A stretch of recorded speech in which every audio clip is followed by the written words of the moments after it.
बेचारा मिराज, उसे समझ नहीं आ रहा था कि निया इतना अजीब बिहेव क्यों कर रही है, पर उसे नाराज़ होने की वजह से नहीं पूछा। उसे क्या पता था, अब उसकी लगने वाली थी। सब लोग डिनर टेबल पर बैठे हुए थे।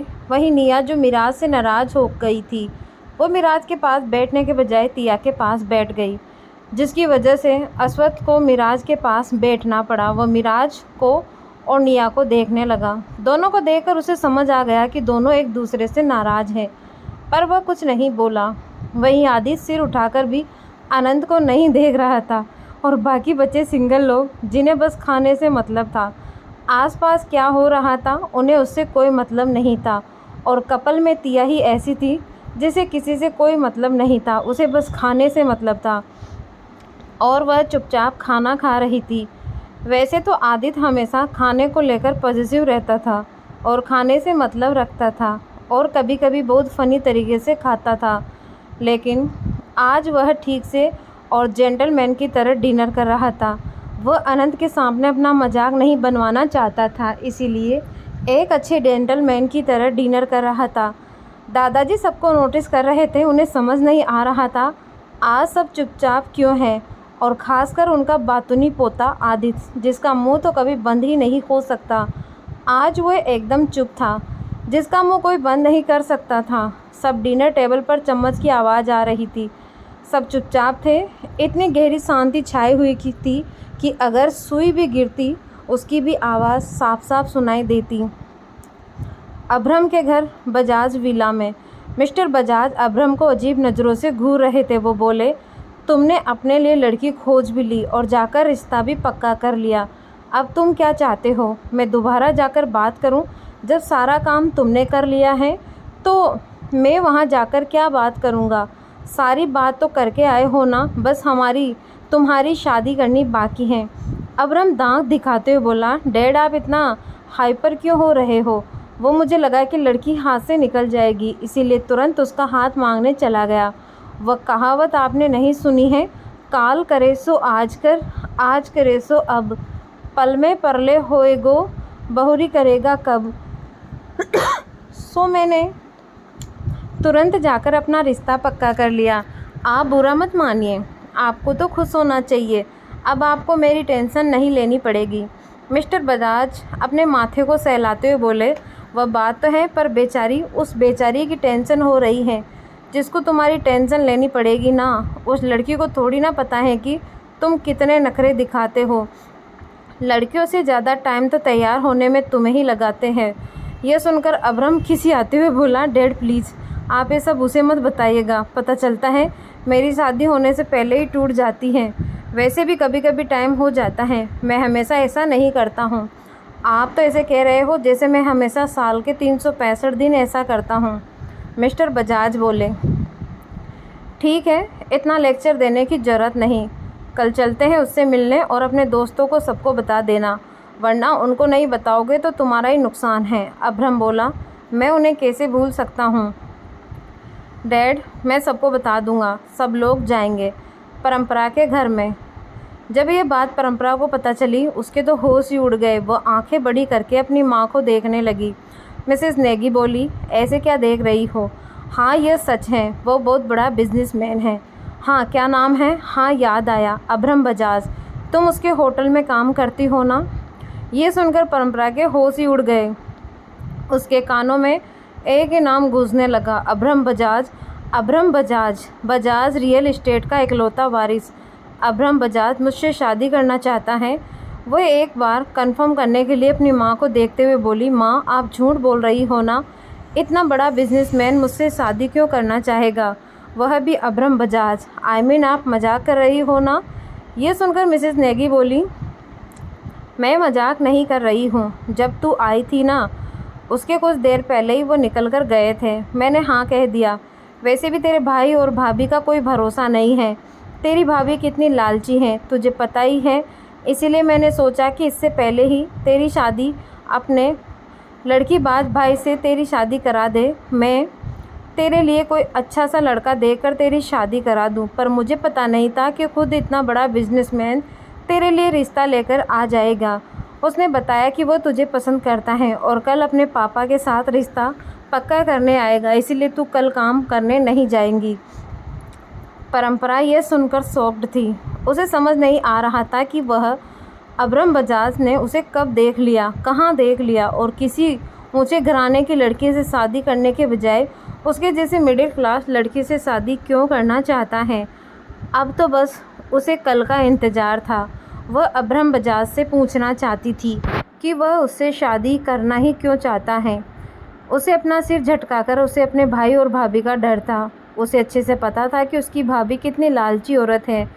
वह उसके भाई को भड़काने की ज़रूर कोशिश करेंगी, पर उसे क्या पता था कि अब्रम ने मिष्टी को तगड़ी वार्निंग दे रखी थी और मिष्टी की डर के मारे हालत ख़राब थी। वो आकाश को क्या ही बताती। आर्यन पैलेस में निया सोफे पर सोने लगी। मिराज उसे ऐसा करते देख बोला, क्या कर रही हो तुम? इतना बड़ा बेड छोड़कर सोफे पर क्यों सो रही हो? पर निया ने कोई जवाब नहीं दिया। वह उससे बहुत नाराज़ थी। वो चुपचाप सोफे पर लेट गई।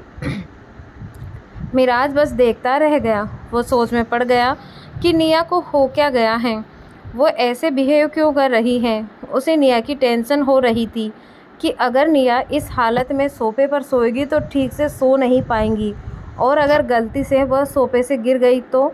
यह सोच कर ही वह जल्दी से सोफे के पास गया और बोला, तुम वहाँ पर क्यों सो रही हो? तुम्हें पता है ना तुम प्रेग्नेंट हो, फिर यहाँ क्यों सो रही हो? बेड पर सो जाओ। निया ने अपनी आंखें खोली और उसे घूर कर देखा और बोली, इट्स ओके, मैं एडजस्ट कर लूँगी। वैसे भी ज़िंदगी भर एडजस्ट ही करती आई हूँ, अब भी कर लूँगी। और अपनी आंखें बंद कर ली। निया का इस तरह से कहना मिराज को बिल्कुल भी अच्छा नहीं लगा। वो बोला, तुम ऐसी बातें क्यों कर रही हो? तुम्हें क्यों एडजस्ट करना पड़ेगा? निया, पागल मत बनो और चुपचाप बेड पर सो जाओ। निया ने कोई रिप्लाई नहीं दिया। वो वैसे ही सोई रही। मिराज ने अपना ईगो साइड में रखा और बोला, निया, उसने प्यार से कहा। निया ने अपनी आंखें खोली और हैरान होकर उसे देखने लगी, जैसे विश्वास करने की कोशिश कर रही हो कि मिराज ने ही उसे पुकारा। मिराज उसके सामने घुटनों के बल बैठते हुए बोला, निया, आई नो मैंने तुम पर कुछ ज़्यादा ही गुस्सा दिखा दिया, पर तुमने भी तो काम ही वैसा किया था। तुम्हें क्या ज़रूरत थी उन दोनों माँ बेटी को लाने की? अगर तुम्हें मिस्टर सहाय को लाना था तो कोई बात नहीं, पर उन दोनों को लाने की क्या ज़रूरत थी? तुम्हें पता है ना, दोनों माँ बेटी नागिन से कम नहीं हैं। वह दोनों डसना छोड़ ही नहीं सकती और तुम उन्हें घर ले आई। निया ने कोई जवाब नहीं दिया और मिराज पर से अपनी नज़रें हटा ली। मिराज दोबारा बोला, तुम्हें यहाँ पर सोने की ज़रूरत नहीं है, तुम बेड पर सो जाओ, मैं यहाँ पर सो जाऊँगा, उठो। और उसे उठाया और उठाकर बेड की तरफ ले जाने लगा। निया उसके चेहरे को ही देख रही थी। मिराज निया की नज़रों की तपिश अच्छे से महसूस कर पा रहा था। वह कुछ नहीं बोला और निया को बेड पर लिटा दिया और ब्लैंकेट ओढ़ाते हुए बोला, अगली बार मैं तुम्हें सोफे पर सोने की कोई ज़रूरत नहीं है, आराम के साथ सो जाओ। और सोफे के पास चला गया और सोफे पर लेट गया। वैसे तो वह बेड पर ही सोना चाहता था, पर निया अनकंफर्टेबल हो जाएगी, यह सोचकर वह सोफे पर ही लेट गया। और वहीं निया को मिराज की इस हरकत से बहुत बुरा लगा कि मिराज सच में उससे बहुत नाराज़ हैं और वह उदास हो गई। वह अभी भी मिराज के साथ कंफर्टेबल नहीं हो पाई थी। वह मिराज को देखने लगी जो सोफे पर एडजस्ट करने की कोशिश कर रहा था, पर निया ने भी उसे बेड पर सोने को कहने की जहमत नहीं उठाई।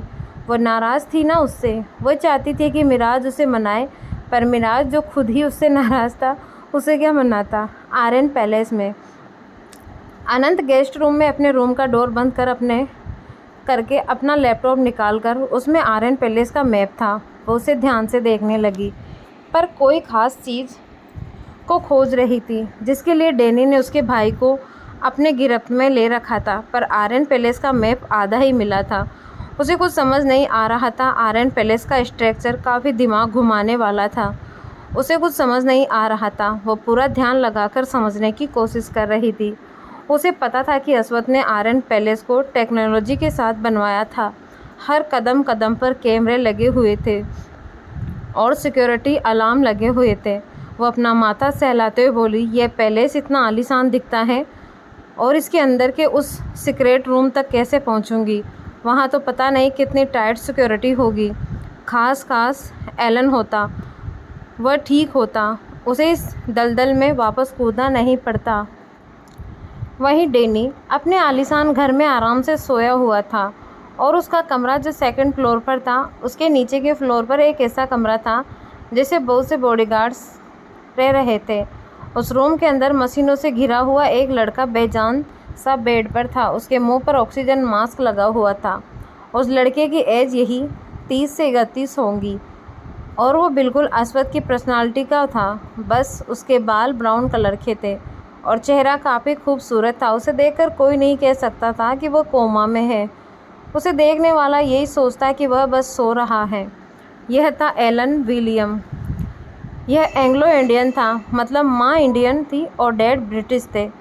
अब सवाल यह है कि ये लोग इंडिया में कैसे आए।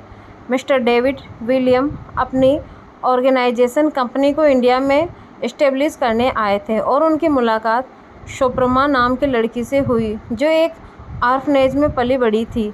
And both fall in love each other, और वो यहीं के होकर रह गई। डैनी उसका बड़ा बेटा था और एलन छोटा। जहाँ डैनी सेल्फिश नेचर का था, वहीं एलन काइंड हार्टेड था। दोनों में ज़मीन आसमान का फ़र्क था। एलन अपने वादे का पक्का था, वहीं डैनी वादे से मुकरने में भी टाइम नहीं लेता था।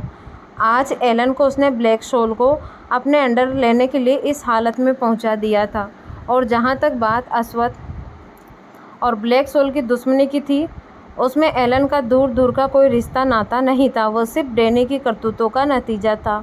वो एलन के पीठ पीछे ये सब करता था क्योंकि एलन अश्वथ का डाई हार्ड फैन था, मतलब अश्वथ एलन का आइडल था। एलन हमेशा से खुश मिजाज और शांत रहता था और डैनी की तरह बिल्कुल भी नहीं था, और डैनी ने हर चीज़ में परफेक्ट था।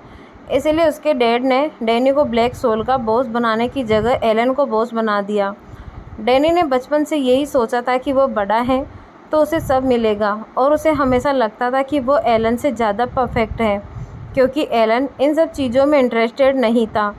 लेकिन अपने डैड के फैसले को मना भी नहीं कर पाया। हालांकि उसे अपने भाई के लिए बहुत बुरा लगा, लेकिन डैनी ने उसे ऐसे जताया जैसे उसे कोई फ़र्क नहीं पड़ता था कि उसे बॉस नहीं बनाया गया, बल्कि वो अपने भाई के लिए बहुत खुश है और हमेशा एक सपोर्टिव भाई की तरह उसे सपोर्ट करता रहता। इसीलिए एलन कभी भी उसके दिल में उसके लिए कितना जहर है कभी देख नहीं पाया। कहते हैं ना, अच्छे लोगों को हमेशा सब लोगों में भी अच्छाई दिखता है। वैसा ही एलन के साथ था। एलन वैसे तो बेवकूफ़ नहीं था, लेकिन वह अपने बड़े भाई को बहुत मानता था, इसीलिए उस पर कभी भी शक नहीं करता था। जबकि डैनी नफ़रत की आग में जल रहा था। पर अनंत और अली जो एलन के राइट एंड लेफ्ट हैंड थे, उनसे डैनी की एलन को लेकर नफ़रत छुपी नहीं सकी। और डैनी के लिए अली और अनंत सबसे बड़े दुश्मन थे क्योंकि उनके होते हुए वो एलन को नुकसान भी नहीं पहुंचा सकता था। इसीलिए वो शांत बैठा था और अली और अनंत के ब्लैक सोल को छोड़ते ही उसे मौका मिल गया। अनंत ने 7 साल पहले ही ब्लैक सोल छोड़ दिया था आदित्य के लिए, और अली ने उसके 4 साल बाद छोड़ा। और डैनी ने इसी मौके का फ़ायदा उठाया और एलन को जान से मरवाने की कोशिश की, पर एलन बच गया, पर कोमा में चला गया और अब मशीनों के सहारे जिंदा रखा गया था। डॉक्टर्स ने भी कह दिया था कि शायद ही वह कभी होश में आ पाएगा और हो सकता है कोमा में रहते ही मर भी सकता है। ये जानने के बाद तो डैनी की खुशी का कोई ठिकाना नहीं था, पर उसने किसी को भी शो नहीं किया। उसके डैड के सामने उसकी एक नहीं चलती थी। अगर उसके डैड को पता चल जाता तो उसके डैड एक झटके में उसे ख़त्म कर देते। उसके लोग उससे ज़्यादा उसके डैड के लिए वफ़ादार थे और उसने अश्वथ पर हमला गोवा में भी ये कहकर करवाया था कि अश्वथ ने ही अपने लोगों से एलन को मरवाने की कोशिश की है। वैसे तो किसी ने बात नहीं मानी थी, पर उसके ऑर्डर को उन्हें मानना ही पड़ा। 7 साल पहले भी डैनी ने अनंत को अश्वथ को मारने के लिए उसके 3 साल के भाई अरिकेत का सहारा लेकर ही उसे मजबूर किया था, पर अनंत ने अश्वथ को हॉस्पिटल सही टाइम पर पहुंचा दिया था। अश्वथ ने उसे देखा था, पर उसे ठीक से याद नहीं था, और 7 साल बाद अचानक से अनंत के आ जाने से वो पहचान नहीं पा रहा था। आर्यन पैलेस में तिया अपने फ़ोन में एक मूवी देख रही थी और अश्वथ सो रहा था। तिया ने ईयरफोन लगा रखे थे, जिसमें वो 8 मंथ की प्रेग्नेंट थी। उसका पेट देखकर तिया हैरान होकर अपने पेट को देखने लगी और उसने मूवी देखना बंद कर दिया और प्रेगनेंसी की वीडियो देखने लगी। वो जैसे जैसे देख रही थी उसके होश उड़ते जा रहे थे। उसने अपने ईयरफोन्स निकाले और अश्वथ को जगाते हुए बोली, सर उठिए, आप इतने आराम के साथ कैसे सो सकते हैं? उसकी आवाज़ सुनकर अश्वथ अपनी आंखें खोलकर बोला, क्या हुआ, तुम सोई नहीं? तुम तो सो रही थी ना, फिर ऐसे जा क्यों रही हो? ऐसे भटकती आत्मा की तरह जा क्यों रही हो? सो जाओ। और उसे सुलाने लगा, पर तिया सोने के मूड में बिल्कुल भी नहीं थी। वो उसे रोकते हुए बोली, नहीं, मुझे नहीं सोना, आपको पता भी है मैं अभी एक मूवी देख रही थी। ये सुनकर अश्वथ उसे घूरकर देखने लगा और बोला, तुम चुपचाप सोने की जगह जाकर मूवी देख रही थी। सुबह ही कहा था ना तुमने कि समझदार बनोगी, लेकिन अभी तक एक भी समझदारी का काम नहीं कर रही हो। तिया ये सुनकर बोली, आप ना ऐसे मत डांटो, नहीं तो मैं और ज़्यादा बच्चे जैसे काम करूँगी, समझे आप मेरी पूरी बात सुनो, फिर कुछ कहना, लेकिन आपको बस डांटने का बहाना चाहिए। ये सुनकर अश्वथ सोच में पड़ गया कि उसने कब तिया को डांटा है। उसे याद तो भी नहीं था, वो तो बस उसे समझा रहा था, पर उसकी बीवी बस उस पर ही चढ़ गई थी। तिया बोली, हाँ तो मैं क्या कर रही थी? हाँ, उस मूवी की हीरोइन भी प्रेग्नेंट थी और उसका टमी इतना बड़ा था और हाथ से बनाकर दिखाया भी कि कितना बड़ा था। अश्वथ ने उसे देखा और बोला, हाँ तो क्या हुआ? तिया अपने नाइट शर्ट को थोड़ा ऊपर करके अपने पेट को दिखाकर बोली, पर मेरा तो उतना ही है, वो लोग उसका पेट इतना बड़ा क्यों दिखा रहे थे? अश्वथ का मन कर रहा था कि वह अपना सिर दीवार पर मारे। वो बोला, वो इसीलिए क्योंकि तुम्हारी प्रेगनेंसी को अभी सिर्फ 1.5 महीना हुआ है। जब 5वां महीना स्टार्ट हो जाएगा ना, तुम्हारा टमी भी बड़ा होता जाएगा, क्योंकि बेबी ग्रो होगा ना। अश्वथ सोचने लगा कि समझ आया या नहीं आया उसका नहीं पता, पर देखकर लगता है कि मेरी नींद खराब करके रहेगी। तिया सोचने लगी और बोली, फिर तो मैं गोलू मोलू हो जाऊंगी और सुंदर भी नहीं लगूंगी। आप मुझसे प्यार नहीं करोगे? अश्वथ उसे देखकर बोला, किसने कहा कि मैं तुमसे प्यार नहीं करूंगा? तिया बोली, मैंने देखा है, पता है जब मैं छोटी थी ना, एक पड़ोस की आंटी प्रेग्नेंट थी। अश्वथ बोला, उस पड़ोस की आंटी से मेरा क्या कनेक्शन है? तिया चिढ़कर बोली, आप चुप होकर सुन नहीं सकते? बीच में बोलना ज़रूरी है क्या? बता रही हूँ ना, ऐसे बच्चों की तरह पूछ रहे हो। अश्वथ उसका ये रूप देखकर हैरान था। उसने उसे ही बच्चा साबित कर दिया था। वह कुछ नहीं बोला। तिया बोली, उस आंटी के पति ना, मतलब अंकल ना, उसके प्रेग्नेंट होने के बाद उनसे प्यार नहीं करते थे और उन्होंने उन्हें चीट किया। वो दूसरी लड़की के साथ रहने लगे थे और अश्वथ को देखने लगी जैसे अश्वथ भी ऐसा ही करेगा। अश्वथ ने उसे देखा और बोला, ऐसे बेवकूफ़ी की तरह मत सोचो। मैं क्या तुम्हें उस आदमी की तरह नज़र आता हूँ? ये सब तुम्हारे दिमाग में आया कहाँ से? दिन भर कुछ भी उल फुजुल सोचती रहती हो, चुपचाप सो जाओ। और उसे ज़बरदस्ती सुलाया। तिया को चैन नहीं था। वो बोली, सर। अश्वथ बोला, सुन रहा हूँ। तिया बोली, आप भी मुझसे प्यार नहीं कर पाओगे तो दूसरी लड़की के पास चले जाओगे। अश्वथ ने तिया को बुरी तरह से घूरा। तिया डर से सिमट गई और बोली, सॉरी। अश्वथ बोला, छोटी गिलहरी, ज़्यादा उल्टा सीधा सोचने की ज़रूरत नहीं है। मैं ऐसा कुछ नहीं करने वाला, इसीलिए ये सब सोचना बंद कर दो। तिया फिर भी उसके जवाब से खुश नहीं थी। अश्वथ बोला, ऐसा कुछ करना होता ना तो इतने साल सिंगल और कुंवारा नहीं पड़ा होता और तुम्हारी जगह कोई और होती। ये सुनकर तिया मुंह बनाकर बोली, आप ज़्यादा मत बनो। अश्वथ बोला, बस 9 महीने की ही तो बात है और अपनी आई वीक की। तिया शर्म से लाल हो गई और बोली, आप बहुत बुरे हो, और दूसरी तरफ करवट बदल लिया। अश्वथ ने फाइनली राहत की सांस ली। उसे तो उस मूवी पर गुस्सा आ रहा था। वहीं आदित्य, जो अपने रूम में चैन की नींद सो रहा था और सपना देख रहा था, और अचानक उसका सपना बदल गया और जब आनंद ने उसे किस किया था उसी में बदल गया। और आदित्य अचानक से हड़बड़ाकर उठा और सीधे बेड से धड़ाम के साथ फर्श पर गिर गया। वो बेड के साइड में सोया हुआ था। वो उड़ते हुए बोला, ओ माय गॉड, ये चोरनी तो सपने में भी आ रही है। भगवान, यह तो वायरस की बन गई है, इस चीज़ को इन्फेक्ट कर रही है। अगर मेरी शादी हो गई तब क्या होगा?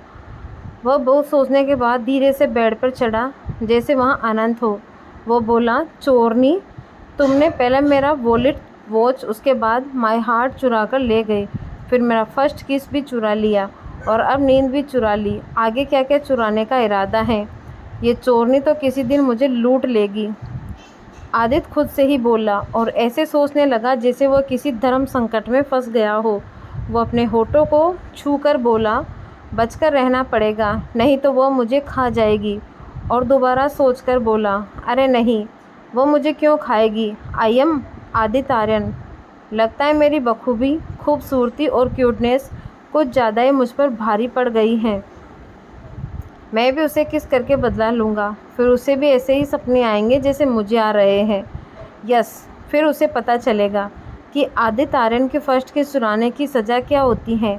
वो अपना ना चलने वाला दिमाग लगाकर बोला और खुश हो गया और चादर तानकर सो गया। देर रात हॉस्पिटल में रेहान बोला, दी, अश्वथ भाई को बताएं क्या?